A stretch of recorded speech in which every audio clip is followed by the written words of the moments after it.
BSNL देश में SIM company चली और उसका आपके सामने एक उदाहरण BSNL का है कि BSNL अच्छा खासा डिपार्टमेंट गवर्नमेंट का चल रहा था और इन्होंने बहेलिया की तरह ये आते हैं, दाना दिखाते हैं, चिड़िया फंसा, जब जाल में फंस जाती है फिर उसका ये शिकार करते हैं। तो तुम फंसते क्यों जाल में?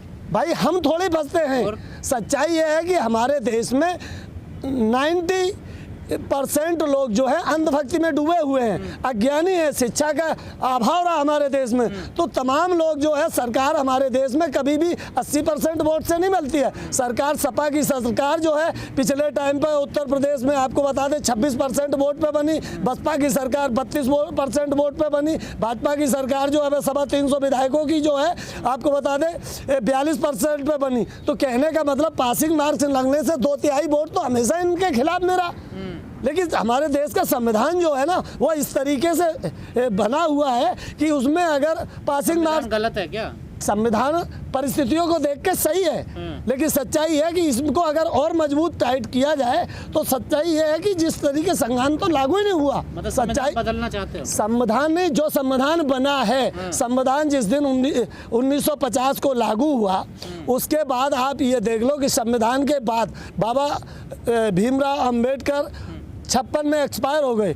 अगर वो कुछ दिन चल जाते तो संविधान को आगे बढ़ जाता है। इन्होंने तो संविधान के तरीके से काम ही नहीं किया। 1950 से लेकर के 1900 उस टाइम पे हाथ उठा के चुनाव कर दिए। जो टाइम पुराने लोग थे उनको इन्होंने फॉलो कर दिया। अगर आपके क्षेत्र में कोल्ड स्टोर बन जाते हैं, आपको आधुनिक तकनीकी मिल जाती है, दिक्कत क्या है फिर आपको? भाई साहब को दिक्कत आज वही तो दिक्कत हो गई हमारे क्षेत्र में। नहीं, कई जगह प्राइवेट नर्सिंग होम बन गए जो 15-15 30-30 करोड़ रुपए लेकर के फाइनेंस पे बन गए। आज उन मेडिकल नर्सिंग होमों की आरसी कट रही है, वो बिकाऊ कंडीशन पे है। मेडिकल वालों के जो नर्सिंग होम है वो बिक जाए। ये फाइनेंस पे जो फाइनेंस व्यवस्था है, हमको जो मीठा चारा दिखाया जाता है उसी चिड़िया जाल में हमें फंसा लिया जाता है। सरकारी कर्मचारी काम करके नहीं देता तो फिर क्या करा जाए? भाई कौन कहता है सरकारी कर्मचारी?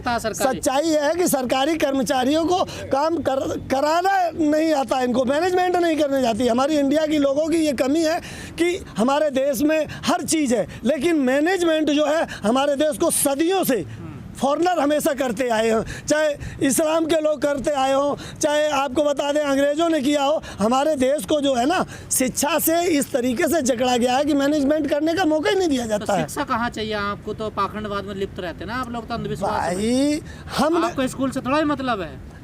वही तो हम कहते हैं हमको स्कूल से, लेकिन हमने ये कहा कि इस देश की जनता जो है इतनी भोरी भारी है, इतनी सीधी सादी है। कोई बोला वाला नहीं है, ये बहाने छोड़ दीजिए। नहीं, कैसे नहीं है आप बताओ? पत्थरों को हम लोग पूज लेते हैं, घी जो है आपको बता दे पुजारियों को खिला देते हैं, हम लोग मट्ठा खा लेते हैं। इससे ज्यादा और भोला भाला क्या हो सकता है? आप भोला इस चीज का विरोध कर दीजिए, तुम्हें मार देंगे वो तो।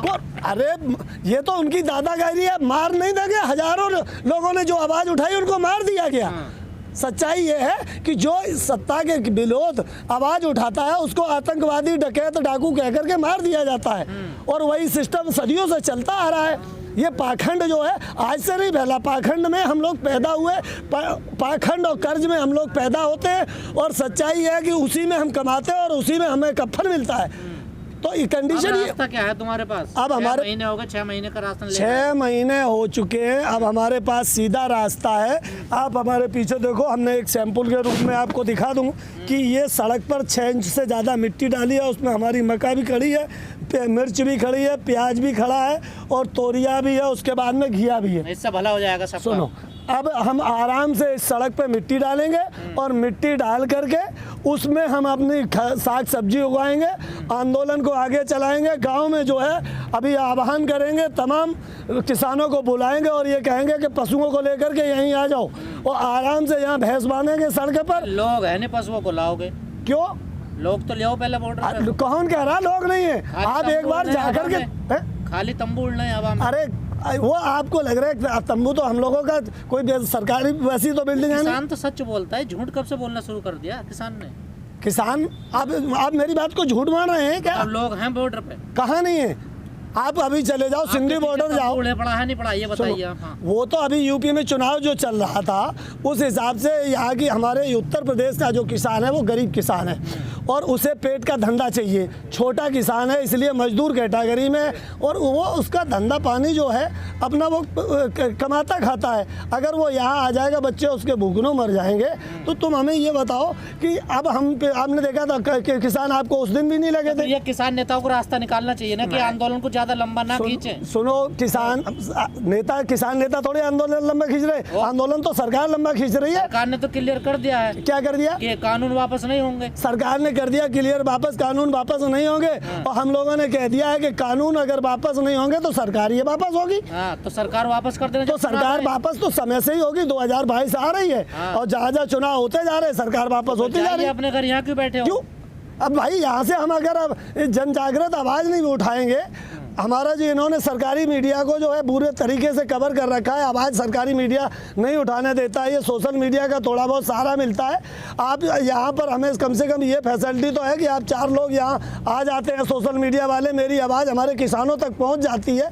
आप हमारे गाँव में जाएंगे, कोई पत्रकार गांव में नहीं जाता। अगर गांव में पत्रकार जाएंगे तो ये टाइट कर देंगे। हम एक जगह, जब इतने सारे किसान एक जगह हैं तब तो हम पे हमला कर दिया जाता है। और अगर हम एक एक करके फूट डालो, राजनीति करो, ये तो हम लोगों को वहीं मुंह दबा देंगे। हम लोग किसान हैं, 6 महीने में तो हमारी फसल आती है, तो कोई हमारे लिए ज़्यादा टाइम थोड़ी हुआ। सफलता की बात आई तो सफलता तो हम लोगों को दिन प्रतिदिन मिलती जा रही है। 5 महीने में पंजाब में ये हार गए, दिल्ली में ये हार गए, बंगाल में ये हार गए, 3 जगह तो 5 महीने में हार गए।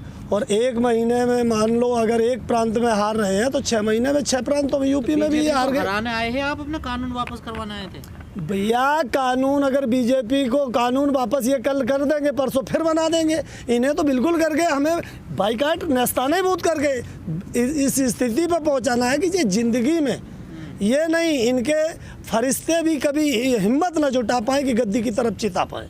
क्योंकि तो कह रहे हैं कानून वापस कर दें, कल फिर बना देंगे। भाई कानून वापस जो लोग कह रहे हैं कि कानून वापस कर देंगे, तो कानून की सच्चाई है कि कानून इन्होंने बनाए क्यों बगैर पूछे। आप बताओ कानून कितनी साजिश के तहत बनाए? कानून ऐसे ही बनते हैं। अरे कानून का मतलब होता है पूरा पार्लियामेंट बैठता है, उसका 2/3 बहुमत होता है। जब लोकसभा में पास होता है, राज्यसभा में पास होता है, तुमने किसी मुद्दे पे बहस ही नहीं कराई। पर अब तो लोग कह रहे हैं ये बिचौलिया बैठे हैं, किसान नहीं बैठे हैं। जो बिचौलिया है ना वही लोग बैठे हैं बॉर्डर पे। हाँ, ये बात आप सही कह रहे हो।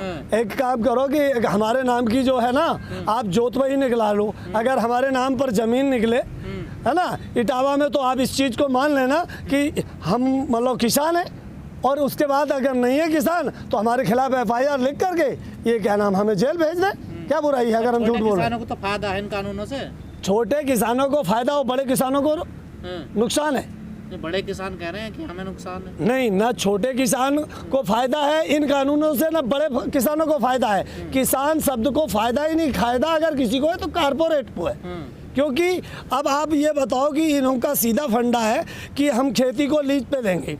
अगर ये खेती को लीज पे लेंगे, हमारे यहाँ 2 साल के लिए तो आपकी मर्जी है, दो या मत दो, ये तो ऑप्शन है ना आपके पास। ये हमारे पास ये लोगों को गुमराह क्यों कर रहे हैं? BSN वालों में यही था।